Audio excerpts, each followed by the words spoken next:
Halo and welcome back teman-teman netizen atau warganet yang saya hormati semuanya. Di konten terbaru hari ini, sesuai dengan permintaan dari teman-teman yang merupakan fans dari Persib Bandung, saya ingin memberikan analisa atau review dari pertandingan Super League antara PSBS Biak versus Persib Bandung yang berakhir untuk kemenangan Persib Bandung dengan skor telak 0-3. Dengan hasil akhir ini teman-teman, berarti untuk sementara Persib Bandung berada di peringkat nomor 3, sedangkan PSBS Biak berada di zona degradasi, tepatnya di peringkat nomor 17 dari klasmen Super League.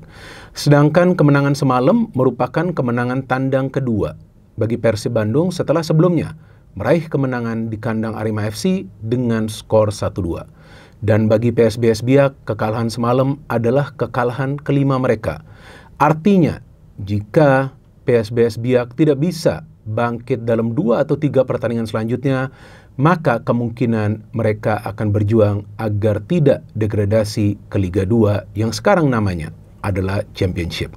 Dan menurut hemat saya teman-teman, Persib Bandung layak dan wajar menang dengan skor telak. Dan seharusnya bisa menang dengan mencetak lebih banyak gol. Bukan karena form dari PSBS Biak yang memang sedang tidak baik-baik saja atau belum konsisten. Tapi pada saat saya melihat line up yang disusun atau pemain-pemain yang dipilih oleh Boyan Hodak yang diturunkan dari awal, jujur saya sama sekali tidak bohong, saya sudah yakin bahwa Persib akan pesta gol.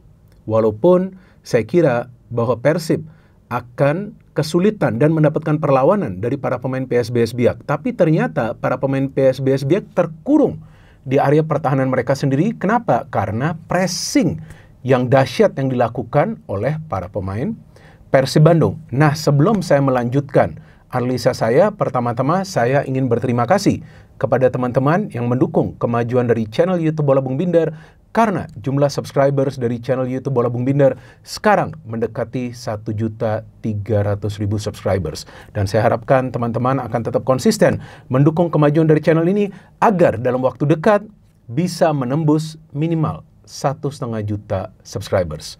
Dan seperti biasanya, jangan khawatir teman-teman, saya akan selalu netral. Karena seperti janji saya pada saat saya membuat channel ini, bahwa sekali saya netral, maka saya akan tetap netral. Walaupun banyak di antara teman-teman yang menganggap bahwa saya adalah fans dari Persib Bandung, tapi yang berkali-kali saya tegaskan bahwa singkatan dari Triple B bukan saja Bola Bung Binder, tapi juga Binder bukan Bobotoh. Senggol dong.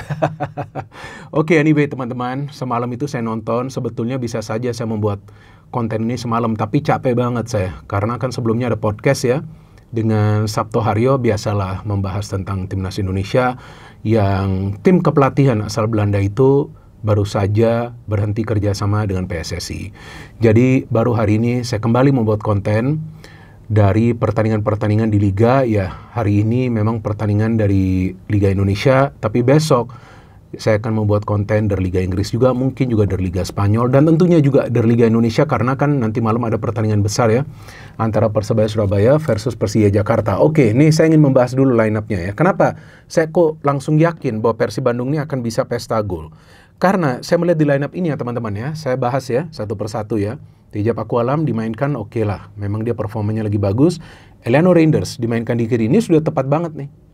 Dia dimainkan di kiri, walaupun dia bisa bermain di kanan juga, dia bisa bermain juga di sayap, dia juga bisa bermain sebagai second striker. Tapi udah bener nih dia main di kiri, karena pemain ini lincah banget, dan biasa dia menusuknya tuh ke tengah. Nah, ketika ada pemain yang posisinya fullback, tapi bisa menusuk ke tengah, tuh sangat berbahaya dia. Kemudian ada Federico Barba, tapi Federico Barba juga sering tutup tuh ruang di sebelah kiri pada saat Eliano overlap. Ada Mat Ricardi, luar biasa pemain ini, bahkan karena dia dilanggar tuh, Persib mendapatkan penalti. Kakang, oke lah, kali ini dia mainnya stabil, jadi saya harapkan dia akan tetap stabil, karena beberapa kali saya mengkritik dia. Di tengah ada McClough dan juga Tom Hay. Sang Profesor Tom Hay ini yang menurut saya menunjukkan permainan kelas dunia. Ini bukan lagi master class, tapi world class. Ini sudah luar biasa. Bahkan para pemain PSBS Biak sulit banget untuk membaca gerak-gerik dari Tom Hay, dan mereka juga sangat kesulitan untuk bisa memberikan pressing kepada Tom Hay karena pergerakan dia yang lincah. Nah, mungkin juga sekarang Tom Hay sudah mulai adaptasi ya dengan permainan dari Persib Bandung. Dan ada juga Bergwinio. Oke, Bergwinio ditarik keluar di awal babak kedua, ya mungkin karena memang dia mainnya tidak bermain dengan tempo tinggi. Mungkin itu yang diharapkan oleh Boyan Hodak. Ketika transisi itu harus cepat, tapi dia mainnya agak slow, tapi dia oke, gak jelek juga. Sadil Ramdhani, nah ini saya bingung nih, lagi-lagi nih dia belum klop nih. Ini yang saya gak ngerti, kenapa Sadil ini belum klop.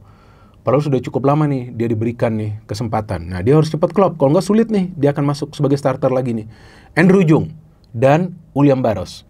Pada saat saya melihat Andrew Jung dan William Barros, saya sudah yakin nih Persib akan bisa mencetak banyak gol. Kenapa?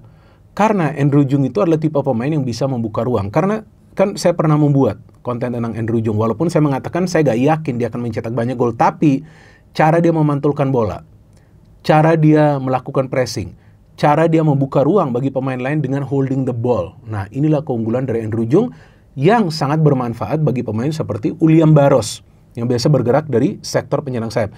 Dari PSBS Biak, sebetulnya pemain-pemain mereka gak jelek juga, bahkan penjaga gawang mereka nih, Kadu. Ini kalau dia tidak melakukan 4-5 saves yang krusial itu, bisa saja Persib menang dengan jumlah gol yang lebih banyak. Mungkin 7 atau 8-0 nih. Tapi banyak juga saves dia. Kemudian ada juga di sini kita lihat di fullback kanan George Brown, tapi saya melihat beberapa kali dia dilewati ya oleh William Barros. Ada Embalo, ada Haris, ada Pablo bahkan hampir mencetak gol. Kemudian di tengah ini mereka punya breaker Myung Hyun Hwang, tapi kurang berfungsi dengan baik. Kemudian ada Moraes, ada juga Octaviansyah, ada Barbosa, ada Putra, ada juga ini striker mereka, Ruggieri Blanco. Ya, Ruggieri ini dari Kolombia, tapi gak berkutik juga dia, dikawal ketat dia oleh Matricardi. Kemudian ada Julio Cesar juga yang masuk kan. Julio Cesar juga cukup baik nih. Nah, Julio Cesar masuk di menit ke-74 untuk mempersolid pertahanan dari Persib. Dan Persib dari awal sudah gaspol. Bahkan belum 1 menit tuh William Barros hampir saja mencetak gol kan setelah bertukaran passing dengan Bergwinio. Jadi sebetulnya Bergwinio ini gak jelek permainannya, tapi dalam holding the ball dia terlalu lama. Nah mungkin Boyan Hodak ingin pemain yang lebih cepat ya, lebih cepat melepaskan bola. Sadil juga sama. Bedanya kalau Tom Hey ini ya, kemudian ada juga McLeod, bahkan Andrew Jung atau William Barros dapat bola, mereka cepat transfer bolanya itu ke pemain lain. Nah itu membuat para pemain Biak itu kalang kabut. Dan sebetulnya tinggal menunggu waktu saja Persib mencetak gol. Terlepas dari begitu banyak save dari Kadu, juga para pemain Persib ini sering terperangkap dalam zona offside. Walaupun ada yang memang dari koordinasi para pemain Biak yang memang menerapkan perangkap offside, ada juga yang mereka sebetulnya nggak memakai perangkap offside, tapi para pemain Persib itu bergerak lebih cepat. Nah artinya para pemain Persib ini ketika melakukan pergerakan tanpa bola harus control the movement. Mereka harus lebih berhati-hati, karena kali ini lawan Biak oke lah. Mereka dapat beberapa peluang yang dianggap offside, padahal ya mereka sudah mendapatkan peluang itu dengan baik. Ada juga proses serangan, tapi kalau tim yang lebih kuat daripada Biak, itu bisa menjadi bumerang juga. Sebelum akhirnya Andrew Jung bisa mencetak gol dari penalti ketika Patricio dilanggar, dan sebelumnya kita tahu kan, ada pemain Persib yang miss penalti, seperti William Barros, McLeod, bahkan Luciano. Nah, saya bingung siapa nih yang akan ambil, ternyata Andrew Jung yang ambil. Andrew Jung nih eksekusi penalti tenang banget dia. Dia syutingnya gak begitu keras, tapi presisinya ini yang dia cari, dan dia bisa mengecoh Kadu. Padahal sebelumnya Kadu juga sudah banyak save. Jadi ketenangan dan presisi itu yang diperlukan. Nah, startnya babak kedua, di sini saya sebenarnya gak kaget, karena di awal saya sudah ngeliat nih, Sadil dan Bergwijn ini slow. Kan sebenarnya tadi saya katakan, saya udah lihat nih slow banget nih dua pemain. Bukan artinya itu salah, enggak. Tapi Boyan inginkan pemain-pemain yang pergerakannya cepat, transfer bolanya juga cepat. Walaupun William juga kadang-kadang goceknya lama ya. Tapi kali ini dia transfer bolanya itu cepat. Beckham Putra juga bagus kan mainnya. Apalagi Beckham Putra ini kan lincah nih pergerakannya kan. Nggak seperti Sadil kan. Sadil kan agak slow. Atau juga nggak seperti Bergwinio kan. Jadi Beckham Putra masuk ini tentu mempertajam serangan dari Persib. Dan memang begitu banyak peluang dari Persib sebelum akhirnya mereka bisa mencetak gol dari William Barros. Lagi-lagi ini adalah peran dari Tom Hey yang mentransfer bola ke sebelah kiri. Diterima oleh Beckham Putra shooting, dan William Barros 2 kali shooting loh. Sudah di save pertama kali, nah kedua kali baru kemudian di save, baru kemudian ketiga kalau nggak salah dia bisa mencetak gol. Awalnya dianggap offside, tapi pada saat replay kita sudah bisa melihat gak ada yang offside. Nah artinya kali ini wasit yang berada di ruang VAR nggak tidur. Ya mungkin ngopi, ya gak masalah ngopi, tapi lihat juga ke layar ya kan. Jadi dia bisa memberikan masukan ke wasit yang berada di atas lapangan. Sudah 0-2. Nah, baru di sini kita melihat, ya kan, Boyan Hodak lebih memilih defensif. Karena buktinya Tom Hay ditarik, dimainin Luciano, tapi Luciano mainnya lebih ke depan. Nggak seperti Klok. Nah, ini penting. Tom Hay dan Klok mainnya bagus, karena Tom Hay diberikan kebebasan untuk bergerak. Tapi Klok harus berada di garis tengah. Harus berada di tengah. Nah, ketika Luciano masuk, perannya sama. Luciano diberikan kebebasan untuk bergerak, tapi Klok harus tetap berada di tengah, walaupun sekali dia maju untuk syuting kan yang di-save oleh Kadu. Kemudian juga dimasukkan Julio Cesar, menarik keluar William Barros. Nah, ini udah ketahuan nih. Udah mempertahankan keunggulan, tapi lagi-lagi nih, proses serangan yang rapi, di mana Andrew Jung juga terlibat, bisa memberikan umpan kepada Luciano, dan Luciano, sebetulnya saya pikir gak fair ya, kalau Luciano ini dikritik ya. Karena ini juga musim perdana dia kan, main di Liga Indonesia bersama Persib, jadi dia butuh waktu juga untuk adaptasi, tapi sekarang dia mulai main dengan ketenangan. Nah, itu gocekan dia itu gocekan maut loh. Jadi gocekan itu menunjukkan bahwa memang dia pada saat memang tidak mendapatkan tekanan dari para pemain tim lawan, dia juga bisa menunjukkan keterampilannya. Tapi pada saat dia mendapatkan tekanan, dia perlu support. Dari siapa? Dari pemain lain yang berada di sekitarnya. Nah, kadang-kadang Luciano ini tidak disupport, sehingga dia sering kehilangan bola. Nah, pada saat Tom Hay bisa bergerak begitu leluasa, ada Mark yang coba untuk menutup pergerakan para pemain PSBS Biak dengan pressing yang dilakukan. Sehingga Tom Hay punya keleluasaan untuk bergerak. Bahkan dia bisa mengangkat bola di atas para pemain PSBS Biak. Dia bisa juga bertukaran passing dengan baik. Dia bisa juga bergerak dari flank. Tapi ya memang lawannya tidak begitu kuat. Jadi kita tunggu nanti konsistensi dari Tom Hay. Tapi tetap sajalah permainan dia yang kita lihat menunjukkan bahwa memang dia sudah mulai nyaman bermain di Liga Indonesia. Dan saya pikir skor 0-3 ini mencerminkan bahwa perlahan-lahan kan, seperti yang saya sebutkan, bahwa para pemain Persib mulai nyetel, dan tinggal nanti menunggu Boyan Hodak mendapatkan kerangka dari tim ini untuk bermain di Super League. Dan nanti, ini kan kita tunggu, Persib mau main lagi nih, lawan Selangor nih. Nanti di pekan depan ya, pertengahan pekan depan ya. Nah, itu nanti kita tunggu line-up-nya seperti apa. Saya pikir gak ada masalah Boyan Hodak jika ingin melakukan rotasi di line-up, tapi kerangka dari tim ini dia sudah harus tahu. Contoh, di tengah siapa nih? Mark dan Tom Hay. Di depan siapa nih? Kalau saya sih sekarang lihat, ya saya nggak tahu nanti ke depannya bisa konsisten atau enggak. Tapi Andrew Jung dan juga William Barros, itu udah enak banget lihat mereka main. Ya tinggal di kanan nih, ya mungkin pemain yang lebih cepat. Kalau William main, ya tinggal dia harus kontrol emosinya, dia dapat kartu kuning juga kan. Harus tenang. Saya pikir Persib nggak butuh pemain yang emosional, takutnya bisa merugikan tim mereka juga. Tapi Persib butuh pemain yang main dengan visi dan intelijensia. Nah, sekarang sebagian besar para pemain Persib seperti itu.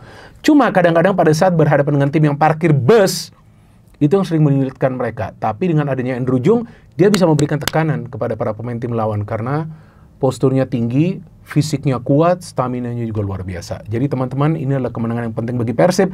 Karena sekarang mereka masuk ke zona papan atas, tentu menunggu juga hasil dari pertandingan-pertandingan lainnya yang akan dimainkan hari ini dan juga besok. Tapi paling tidak kemenangan ini merupakan modal bagi Persib sebelum nanti mereka turun di ACL 2 melawan Selangor. No hate, no politics, only football. Salam sepak bola. Oh sorry, dan man of the match, siapa nih man of the match? Ya, kalau dari teman-teman mungkin Tom Hay. Tapi kalau bagi saya man of the match adalah William Barros. Karena pergerakan-pergerakan tanpa bola dia memang luar biasa. Ya, pemain ini juga dikritik, kenapa gak bisa mencetak gol? Saya mengatakan sebelumnya, sabar aja. Karena memang dia pemain yang bermain dengan teknik tinggi, dan akhirnya dia bisa mencetak gol demi gol dan lebih konsisten dalam urusan mencetak gol. Oke, gak perlu saya ulang ya. Siap, thank you for watching.